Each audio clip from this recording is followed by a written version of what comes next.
Marathi hotspot हो मंडळी हो, हॉटस्पॉट इथंच आहे बर का. तर मग चला चॅनलला सबस्क्राईब करा आणि घंटी नक्की वाजवा. आपल्या सगळ्यांचा मराठी हॉटस्पॉट. तोडीती निष्ठुर यमाचे किंकर बहुसाल. आणि म्हणून प्रत्येक माणसाला संत महात्म्यांनी वेळोवेळी जागा केलेला आहे. संत सांगून माणसं नामचिंतन करत नाही हेच आपल्याला कळत नाही. संत आता सांगतात म्हणून माणसाला त्याचं काहीच वाटत नाही, पण वेळ आल्यानंतर मनुष्याला त्याची खरी किंमत कळते. एक माणूस एका माणसाला डुक्कर म्हटला बर का. आता मध्यंतरी 3 वर्षाचा कालावधी निघून गेला. ज्याला डुक्कर म्हटला होता त्यानं 3 वर्षानंतर खरोखर डुक्कर पाहिलं. आणि हा माणूस त्याच्या घरी गेला, त्याच्या घरी जाऊन त्याच्या 3 कानाखाली मारला. तो म्हणला, दादा माझं काही चुकलं का, मी काही बोललो का, काय कारण आहे, मला का मारलं. हा म्हटला, तुम्हाला डुक्कर म्हटला होता. तो म्हटला, कधी. हा म्हटला, 3 वर्षापूर्वी. तो म्हटला, मग 3 वर्षापूर्वी का नाही मारलं. हा म्हटला, तेव्हा मी डुक्करच पाहिलं नव्हतं. आता पाहिलं म्हणून कळालं. संत महात्मा आपल्याला सांगतात पण माणसाला कळत नाही, आणि जेव्हा कळतं तेव्हा सांगायला कोणी राहत नाही.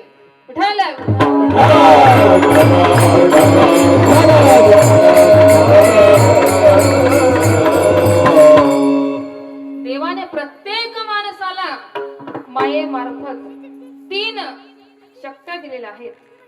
इच्छा शक्ती, ज्ञान शक्ती आणि क्रियाशक्ती. ज्ञानोबराने एकाच ओवीत ज्ञानेश्वरीच्या 13व्या अध्यायामध्ये 3ही शक्त्या सांगितलेल्या आहेत. कळाय खुली झालिया विद्यायेच्या केलिया इच्छा ज्ञान क्रिया विआली. हे इच्छा शक्ती. जगामध्ये इच्छा शक्तीच्या जोरावर जीवनामध्ये बऱ्याच लोकांनी खूप काही प्रगती केलेली आहे. इच्छा असणारी मुंगी, इच्छा असणारी मुंगी हजारो मैल दूर जाऊ शकते, पण इच्छा नसणारा गरुड 1 पाऊल सुद्धा पुढे टाकत नाही. आता मला तुम्ही सांगा, मुंगी कुठे आणि गरुड कुठे. विठ्ठल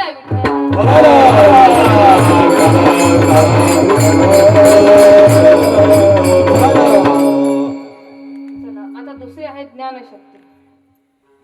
ज्ञानशक्ती कशाला म्हणतात.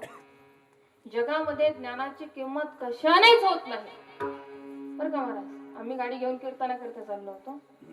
आता तेव्हा गाडी जुनी होती, ती मध्येच बंद पडली. आम्ही ती गाडी कशी तरी ढकलत गॅरेज पर्यंत आणली. मेकॅनिक आला, त्याला सांगितलं लवकर पहा गाडी बंद का पडली. त्यानं पुढचं बोनट उघडलं, इकडे तिकडे पाहिलं, आत गेला, स्क्रू आणला, स्क्रू बदलला, बोनट लावलं, गाडी स्टार्ट केली आणि म्हटलं 500 रुपये काढा. आम्ही म्हटलं, दादा स्क्रूची किंमत किती. तो म्हटला, ताई 2 रुपये. मी म्हटलं, मग वरचे 458 रुपये कशाचे. तो म्हटला, ताई ती माझ्या ज्ञानाची किंमत आहे. डॉक्टर साहेब एसी रूम मध्ये बसतात, एका मिनिटामध्ये 300-400 रुपये फी घेतात. कशाची किंमत आहे. ज्ञानाची. लक्षपूर्वक आहे. एखाद्या माणसाला एखाद्या विषयाचं ज्ञान नसेल तर त्याला त्या ज्ञानाची किंमत कळत नाही. तुम्हाला उदाहरण सांगते, भजन करा.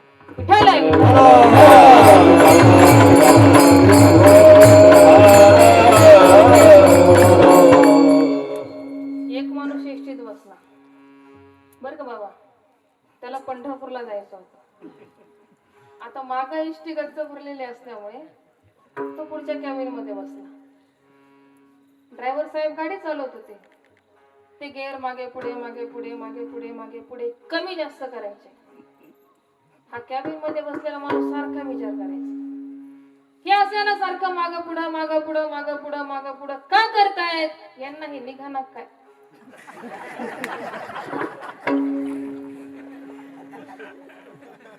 आता एके ठिकाणी गाडी थांबली. सगळे प्रवासी लोक, कंडक्टर, ड्रायव्हर हॉटेलमध्ये नाश्ता करायला गेले. हा एकटाच कॅबिन मध्ये बसला. गाडीच्या खाली उतरला, गाडीच्या पाठीमागे गेला, भला मोठा दगड घेतला आणि जोरात त्या गिअरबॉक्स वर टाकला, तसाच गिअरबॉक्स खाली गेला. असा जरा उशिराच गेला. आहे की नाही? आता सगळे प्रवासी लोक आले, कंडक्टर, ड्रायव्हर साहेबला गिअर टाकायचं तर गिअरबॉक्स खाली गेलेला. ड्रायव्हर साहेब त्या कॅबिन मध्ये बसलेल्या माणसाला म्हटले, का हो म्हणे, काय केलं गाडीला? तो कॅबिन मध्ये बसलेला माणूस म्हटला, मला तुमची कीव आली राव म्हणे.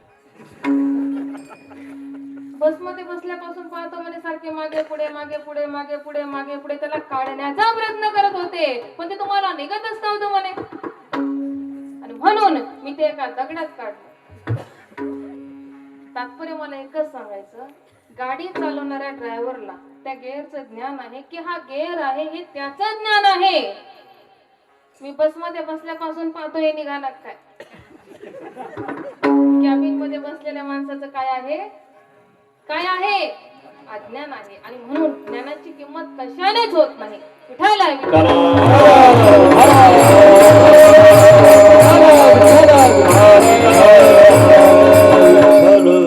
चला, आता तिसरी आहे, ज्ञान आहे, इच्छा आहे, पण क्रिया केली नाही तर प्रगती होत नाही. सुभाषितकार सांगतात, जगामध्ये फक्त औषधाचं चिंतन करून रोग बरा होत नाही. रोग झालेला आहे, औषधही उपलब्ध आहे, कसं घ्यायचं याचंही ज्ञान आहे, पण जर औषध घेतलंच नाही, आळस केला तर रोग बरा होत नाही. आणि म्हणून कर्म करणाऱ्या माणसाला जीवनामध्ये फार मोठं महत्व आहे. तुकोबाराय सांगता की काहीतरी कुठला तरी कर्म करण्यापेक्षा तुम्हाला कर्म करायचंच ना, मग हेच करा. करणे ते हेची करा, करणे ते हेची करा, करणे ते हेची करा, करणे ते हेची करा, करणे ते हेची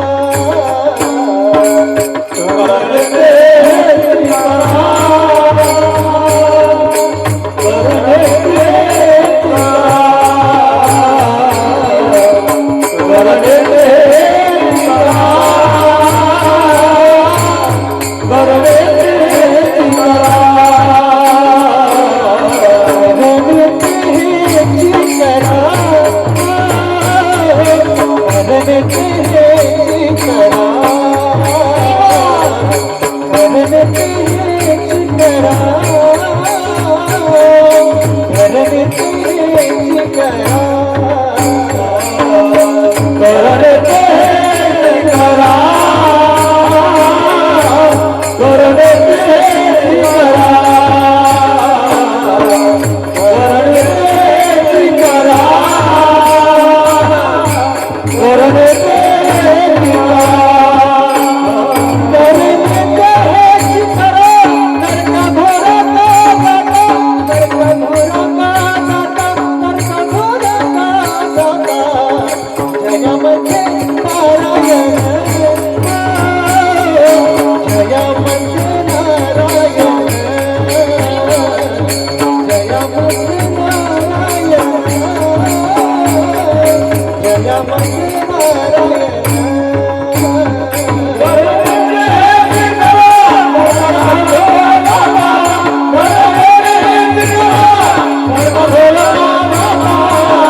आहे का नाही?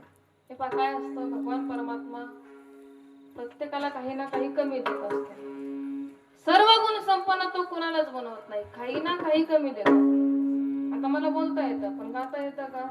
नाही, मला गाता येत नाही. आता महाराज सुंदर असं गायन करतात, बोलता येतं का? नाही. म्हणजे बघा, काहींना गाता येतं पण बोलता येत नाही, काहींना बोलता येतं पण गाता येत नाही, काहींना दोन्ही जमतं पण नीट वागत नाही. ठाला.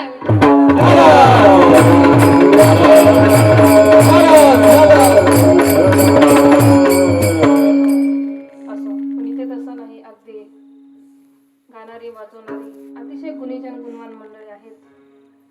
आमचे महाराज ज्ञानेश्वर महाराज सुंदर असा मृदंग वाजवतात, महाराज सुंदर गायन करतात. नाहीतर काही काहींच्या अंगी कला राहते, कला राहते पण तिरकीटपणा राहतो. हम किसे कम नाही, आहे का नाही? मग त्याला कोणी हिंग लावू नाही विचारत नाही. 4 ओळीचं पाठांतर होतं. लोकांच्या समोर सांगू लागलो की आपल्याला असं वाटतं बस आता मी म्हणजे मीच आहे. आता मी कुणाच्या समोर नमस्कार करायचा नाही, कुणाच्या पायावर डोकं ठेवायचं नाही, कुणासमोरच वागत नाहीत महाराज. माऊली ज्ञानोबा म्हणतात, मी सांगते असं नाही, माऊली म्हणतात की काही काही माणसं अशी आहेत समाजामध्ये की लाटणी ऐसा न लवे. माऊली ज्ञानोबा बोलतात, बरं माझं नाही सांगत, महाराज म्हणतात की लाटणी ऐसा न लवे. लाटणं माहिती आहे ना कशा करता असतं? ज्वारीची भाकरी लाटण्या करता. कशा करता असतं लाटणं? गव्हाची पोळी लाटणं, हे का नाही? बरं ते लाटणं कशाचं असतं? लाकडाचं. ते लाटणं जर आपण असं घेतलं आणि त्याला वाकवण्याचा प्रयत्न केला तर ते वाकेल का? नाही. मग काय होईल पर्यायाने? मोडेल. आपण वाकणार. तुम्ही हुशार येतो, तुम्हाला पटकीन कळत आहे का नाही? मोडेल पण वाकणार नाही. यांना सामान्य लाटणं म्हणत जाऊ नये बर का, मग यांना वेळ लाटणं म्हणा, आहे का नाही? जे कधीच कुणाच्या पुढे वाकत नाही. हो, अहंकार कुणाला वाकूच देत नाही. पण लक्षपूर्वक ऐका, संतांकडे अहंकार नसतो. माऊली ज्ञानोबरांचं प्रमाण आहे का फळल्या तरुची शाखा सहज भूमीशी उतरे देखा. ज्या झाडाला फळ येतं, ज्या फांदीला फळ येतं, ती फांदी जमिनीच्या दिशेने झुकते. ज्याच्या जीवनामध्ये ज्ञानरूपी फळ प्राप्त झालं तो सर्वांच्या समोर वागतो. समजून घ्यावं, हेच खरं ज्ञान. जो सर्वांच्या ठिकाणी लीन होतो, नम्र होऊन राहतो. गुण आहे, गुणाच्या पाठीमागे नम्रता ही महत्वाची. गुण हा केव्हा शोभून दिसतो? तर त्या गुणाबरोबर नम्रता ज्याच्या जवळ आहे त्यावेळेला तो गुण असणारा शोभून दिसल्याशिवाय राहत नाही. हे महत्वाचं आहे. नम्र झालं भूता तेरे कोणीले. नम्र झाला भूता तेने कोंडिले अनंता. चला, आपलं काय झालं होतं? कीर्तन. बस, तुम्ही तरी बरे कीर्तन म्हटले. लोणावळ्याला कीर्तनाला गेलो मी असंच म्हटलं आपलं काय चाललं होतं. एक बाबा काठी टिकीत आले, मला म्हटले तुला कशाला बोलव. मी म्हटलं कीर्तन सांगायला सांग म्हणे, गोष्टी बांबलं कशाला डोकं काढते. हो ना, मृदंग वाजवणारे समोर होते, त्यांना म्हटलं तुम्ही तरी सांगा. ते म्हटले सांगतो पण अर्ध्या पैसे द्यावं लागतं. म्हटलं मग जाऊ द्या, परत रामकृष्ण हरी पासून जमल ना. विठायला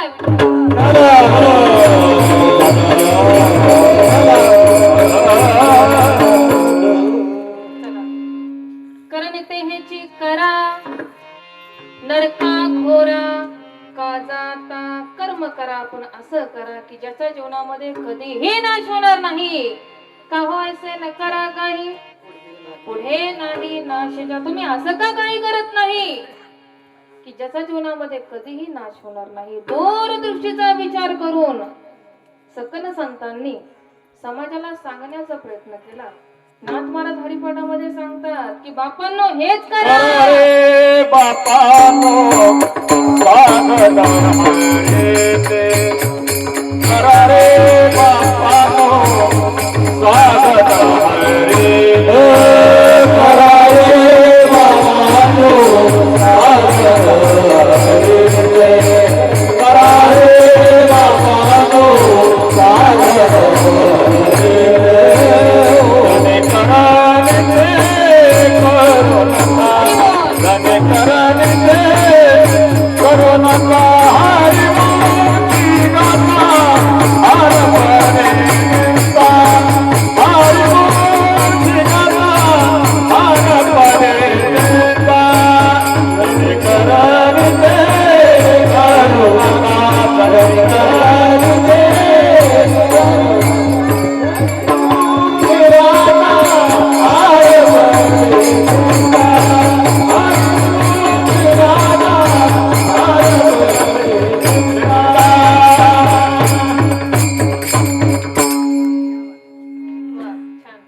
करा रे बापांनो साधन हरीचे सनी करेचे करू नका हरिमुखे गाता हर पली चिंता त्या नाही मागुता जन्म घेणे.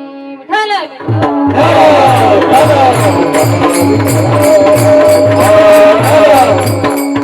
कर्माचे शास्त्रामध्ये 5 प्रकार आहेत. नित्य कर्म, नैमित्तिक कर्म, काम्य कर्म, प्रायश्चित्त कर्म आणि निषिद्ध कर्म. नित्य कर्म रोज सकाळी उठल्याबरोबर करायचं त्याला नित्य कर्म असं म्हणतात. सुभाषितकार सांगतात, सुंदर वर्णन करतात. संध्या स्नान जपो होम स्वाध्यायो देवतार्चन वैश्वदेव अतिथ्ययंच सत्कर्मानि दिने दिने.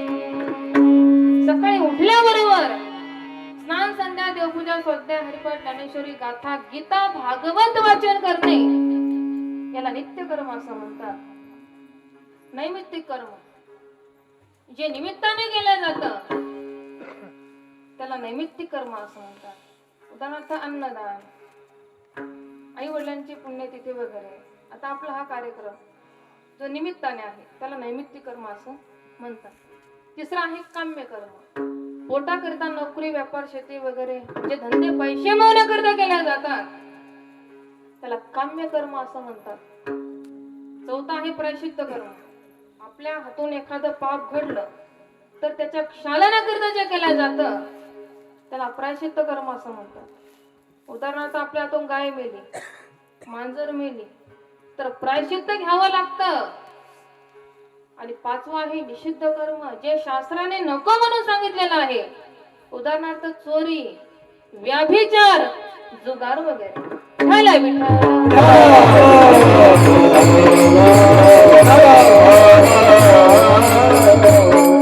सांगण्याचं तात्पर्य एकच आहे, नित्य कर्म रोज केलं पाहिजे. नैमित्तिक कर्म करायला हवं. पोटाकरिता काम धंदा केला पाहिजे.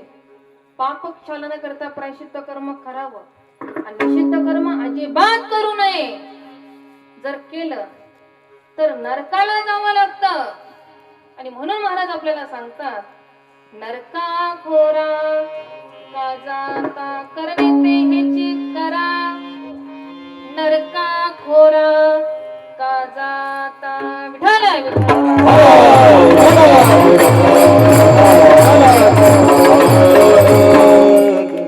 एक साधक तुकोबाराच्या जवळ गेला.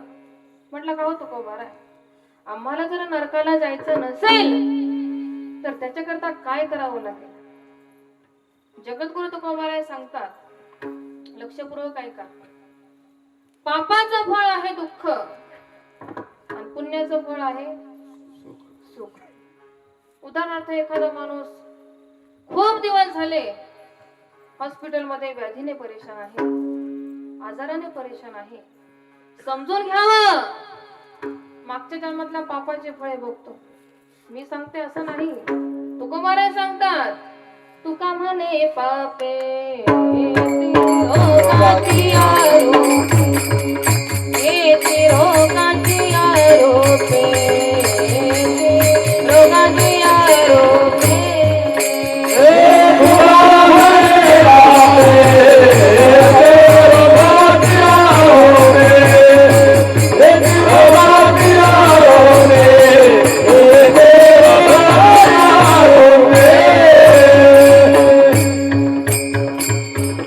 तुका म्हणे पापे येती रोगाची आरोपे. एखादा माणूस वैभव भोगतो, ऐश्वर्य भोगतो, समजून घ्यावं. मागच्या जन्मातल्या पुण्याचं फळ आहे. तुकोबाराय सांगतात की सुख पाहिजे असेल तर पुण्य करा. पुन्हा साधकाने विचारलं का हो तुकोबाराय, पुण्य कशाला म्हणतात आपण सांगाल का? कारण आमच्या मताने पुण्य करायला गेलो तर पाप होईल आणि पाप करायला गेलो तर पुण्य होईल. पुण्य करिता होय पाप, दूध पाजूने पोशिला साप, करोनी अघोर तप, दुःख विकत घेतले. अतिशय सोपं सांगू तुम्हाला, जगामध्ये अन्नदान करणं हे पुण्य आहे. अन्नदान करणं हे पुण्य आहे. आणि दारूची पाटी देणं साहजिकच पाप आहे. तुकोबाराय सांगतात नुसतं पुण्य नाही, शुद्ध पुण्य सांगतो दुसऱ्या चरणात. जया मध्ये नारायण, जया मध्ये नारायण. हा. कोण जाऊन द्या आता 12 वाजेपर्यंत. बरे असं कुठे मिळत नाही. कोठे काही एक आहे, एक नाही. मागच्या महिन्यात आम्ही एका ठिकाणी कार्यक्रमाला गेलो बर का. तिथे मी एक प्रमाण म्हटलं, परिमळ गेलिया ओस फुल देठी. मागचे काय म्हणायचे? परिमळ गेलिया ऊस फुल देठी. आता म्हटलं ऊस म्हण नाही तर घास म्हण. पण म्हण. परवा दिवशी एका ठिकाणी कार्यक्रमाला गेलो. तिथं म्हटलं, माझी वाणी तुझे वर्णी गुण नाम. मागचे म्हणायचे माझे मामी तुझे. आता म्हटलं मामी म्हणाय तर मामा पण म्हण आहे का. चला पण इथे तसं नाही. अगदी गाणारी मंडळी अभ्यासू आहेत काही का नाही. तुम्ही ऐकणारे श्रोते मंडळी देखील हुशार आहात. माईक सिस्टीम देखील चांगली आहे, चांगला आवाज आहे. महाराज सुंदर मृदंग वाजवतात, सुंदर वातावरण आहे. हा चला. जयामध्ये नारायण शुद्ध पुण्य ते एक. ज्या ते तुकोबाराय शुद्ध पुण्य शब्द वापरतात त्या अर्थी अशुद्ध पुण्य असलं पाहिजे. विठ्ठल आहे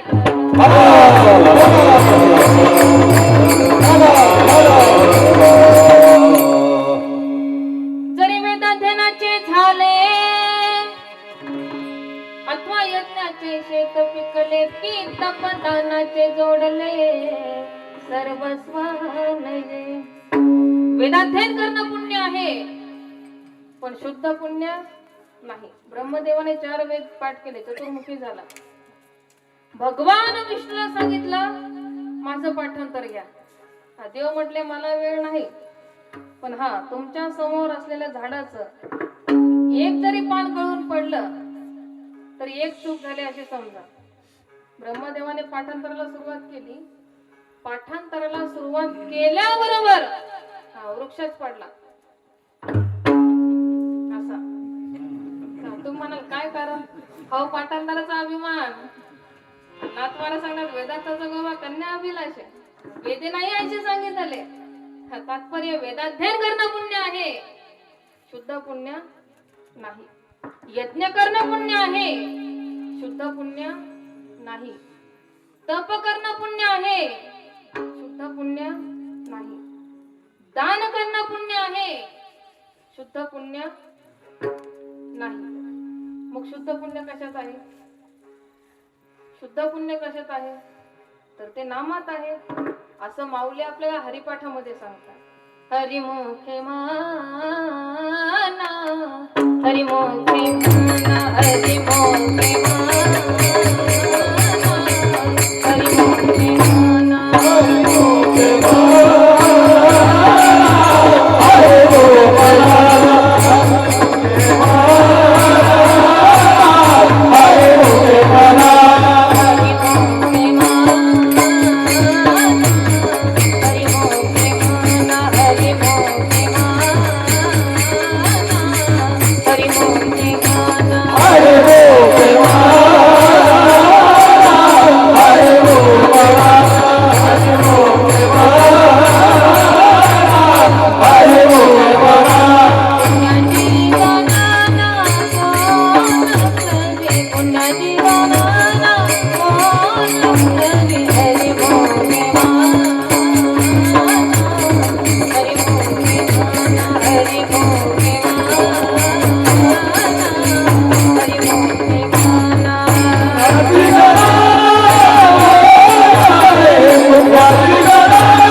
नामचिंतन केलं पाहिजे.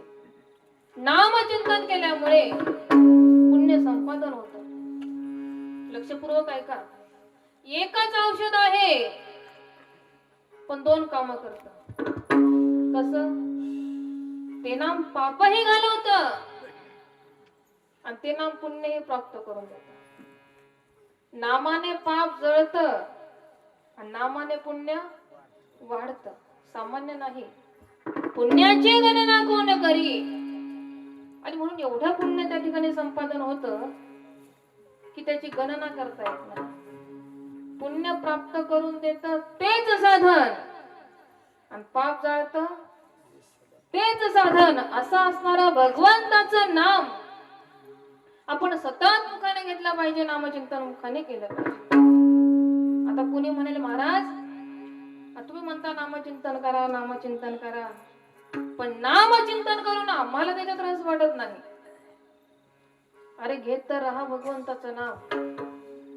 एक दिवस असा येईल त्या नामचिंतना वाचून करमणार नाही. त्या नामाच्या ठिकाणी प्रेम निर्माण होईल. आणि एकदा का त्या नामचिंतनाच्या ठिकाणी प्रेम निर्माण झालं की भगवंताला आपोआपच कळेल. भगवान परमात्मा कृपा करण्याकरिता संतांच्या रूपाने प्रगट होतील. हा महत्वाचा विचार आहे. विठ्ठल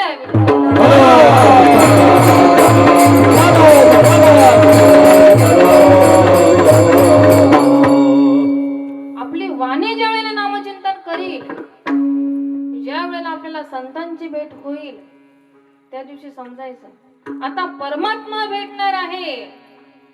जब संत मिलन हो जाए तेरी वाणी हरि गुण गाए, अब इतना समझ लेना अब हरि से मिलन होगा. अब इतना समझ लेना अब हरि से मिलन होगा. अब इतना समझ लेना अब हरि से मिलन होगा. अब इतना समझ लेना अब हरि से मिलन होगा. जब संत मिलन हो जाए तेरी वाणी हरि गुण गाए. जब संत मिलन हो जाए तेरी वाणी हरि गुण गाए. जब इतना समझ लेना अब हरि से मिलन होगा.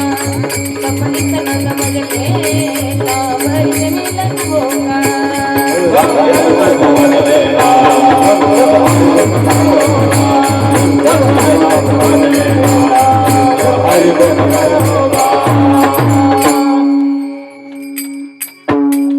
जब संत मिलन हो जाए तेरी वाणी हरि गुण गाए.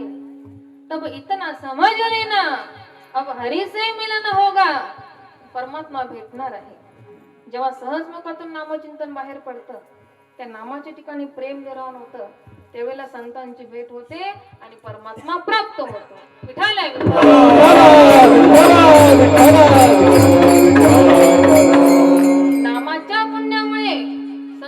जेव्हा देव भेटतात तर संत ज्ञानेश्वर महाराज ज्ञानेश्वरच्या 9व्या अध्यायामध्ये सुंदर वर्णन करून सांगतात स्वर्गा पुण्यात्मके पापे येईजे पापात्मके पापे नरका जाईजे मग मातेचे ने पाविजे ते शुद्ध पुण्य जयामध्ये नारायण शुद्ध पुण्य ते एक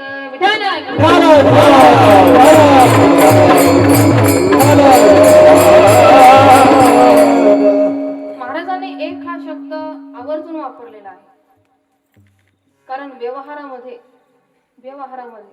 एकच्या पुढे शून्य दिला तर किती होतात त्याच्या पुढे शून्य दिला तर त्याच्या पुढे शून्य दिला तर त्याच्या पुढे शून्य दिला तर त्याच्या पुढे शून्य दिला तर आणि त्या 1 लाखातला 1चा आकडा काढून टाकला तर खाली किती राहतात काहीच नाही शून्य आणि म्हणून इतर पुण्यापेक्षा ते एक पुण्य महत्वाचं आहे ते शुद्ध पुण्य आहे आणि त्याला नाम असं म्हणतात विठ्ठल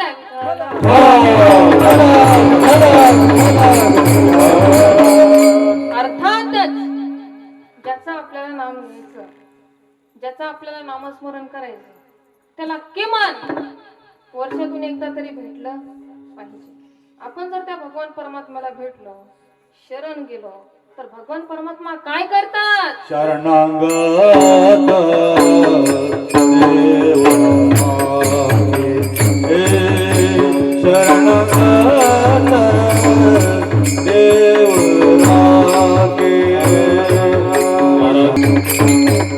एकदा सर्व पुरुष मंडळींनी हात उंच करायचे सर्व पुरुष मंडळी हात उंच करा महिला मंडळी काही केले तरी चालतील पुरुष मंडळी सर्व हात उंच करा भगवान परमात्म्याचं गोड असं मुखाने आपल्याला नाम घ्यायचंय दोन्ही हाताने सुंदर जोरात टाळी वाजवायची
किती वेळा सांगितलं 2-3 वेळा खाली घ्यायला तुम्हाला घेतले खाली की काय करून घ्यायचं असं नाही आपली परंपरा आहे आपण भगवंताचं भजन हे हात उंच करूनच केलं पाहिजे हे करा चला शरणांगता देव राखे एरा वाखे विघ्नांचे आपण जर देवाला शरण गेलो तर भगवान परमात्मा त्या साधकाच्या जीवनातील विघ्न नाहीस करतात भगवान परमात्मा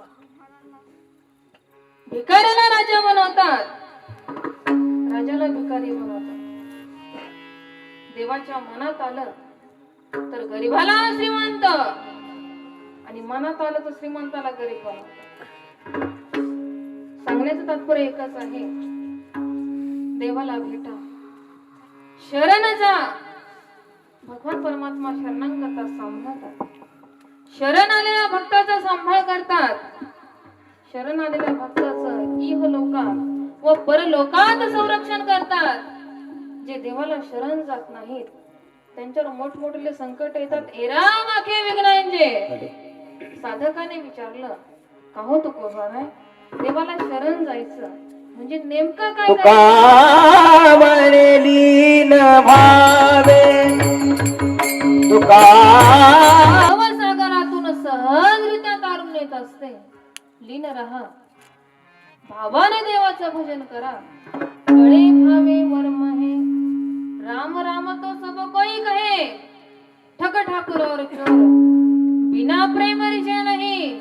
तुलसी नंद किशोर, प्रेम भावामुळे परमात्मा प्राप्त होतो. सांगण्याचं तात्पर्य एकच आहे. तुकोबाराय सांगतात की मनुष्याने सतत काहीतरी चांगलं कर्म करत राहावं. नको ते कर्म करून नरकात जाऊ नये. पुण्य करावं पण शुद्ध, की ज्यामुळे नारायण जोडला जाईल. त्याचं नाव घ्यावं आणि त्याला शरण जावं, म्हणजे भगवान परमात्मा रक्षण करतात.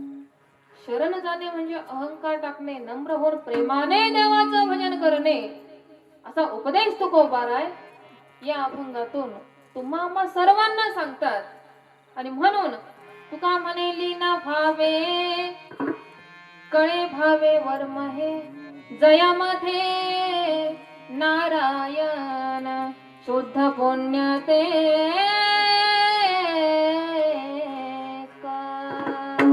यथामती याचा अवकाश. अभंगाचा भाव संपलेला आहे. आपली वेळही संपलेली आहे. आता बरेच लोक लांब बसलेले असतात, घरापुढे घरावर. ते काही कीर्तन व्यवस्थित ऐकत नाही. थोडं ऐकतात, थोडं झोपतात. अभंगाचा भाव तर त्यांना काही कळत नाही. मग ते दुसऱ्या दिवशी म्हणतात, हे रात्रीच्या मार्गाने अभंगाचा भाव तर थोडाला काही जमला नाही, अख्खं कीर्तन डोक्यावरून गेलं बाप. आता झोपल्यावर डोक्यावर जायचं, मग काय पाय खालून जाईल का? आणि म्हणून सांगण्याचं तात्पर्य एक आहे की व्यवस्थित ऐकलं पाहिजे म्हणजे कळतं. असंच एके ठिकाणी आम्ही कार्यक्रमाला गेलो. एक माणूस असा समोर बसलेला होता. कीर्तन ऐकता ऐकता त्याला झोप लागली. मी कीर्तनामध्ये प्रमाण दिलं, सगळ्या ठिकाणी देव राहतो म्हणून सांगितलं. तुका म्हणे सर्प विंचू नारायण. प्रमाण ऐकल्या ऐकल्या त्याला जाग आली. तो म्हटला, अरे बाप, सर्प विंचू नारायण, मला अजून माहिती नव्हते देवाचे अवतार आहेत म्हणून. बरं झालं महाराज, हा तुम्ही सांगितलं. आता मला सांगा, सर्प विंचू नारायण आहेत, मग त्यांना हात लावायचा का? नाही. वंदावे दुरून शिव नये, लांबून नमस्कार करायचा. आता हे वंदावे दुरून शिव नये त्यानं ऐकलंच नाही. ते ऐकायच्या अगोदर त्याला परत झोप लागून गेली. घरी गेला दुसऱ्या दिवशी, बायको चहा करत होती, हा देवपूजा करायला लागला. आता देवपूजा करत असताना तिथे शेजारी मोठा विंचू निघाला.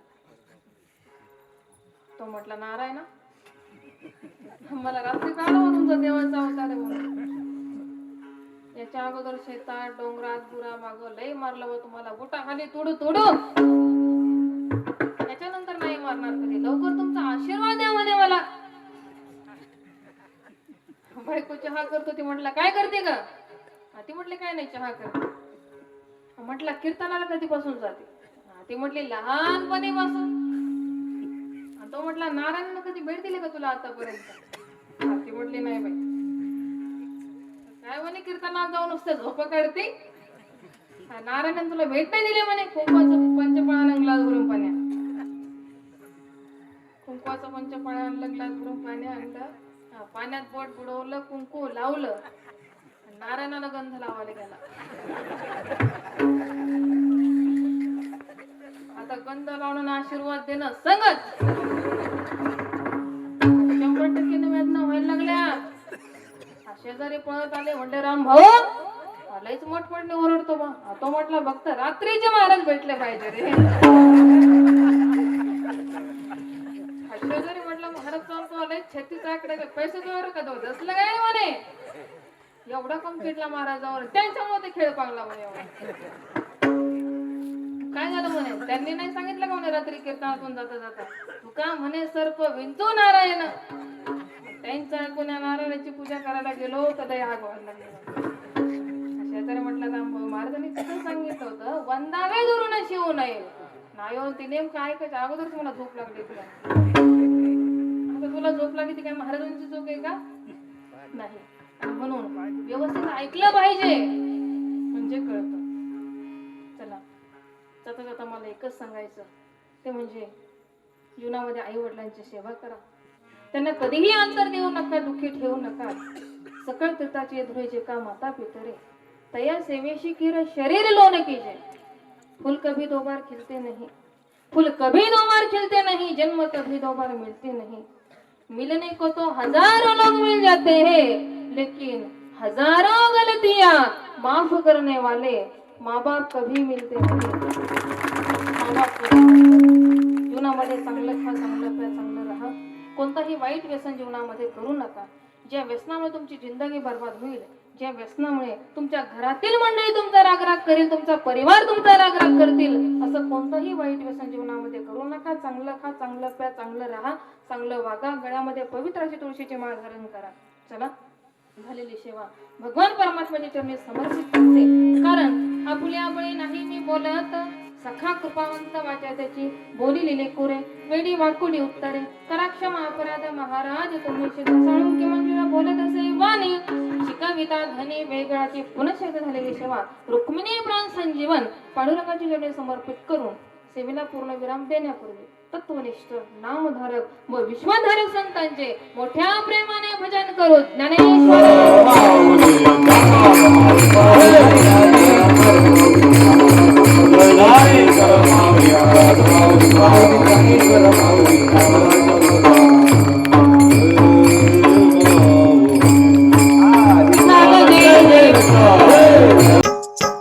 मराठी हॉटस्पॉट. हो मंडळी हो, हॉटस्पॉट इथंच आहे बर का. तर मग चला चॅनलला सबस्क्राईब करा आणि घंटी नक्की वाजवा. आपल्या सगळ्यांचा मराठी हॉटस्पॉट.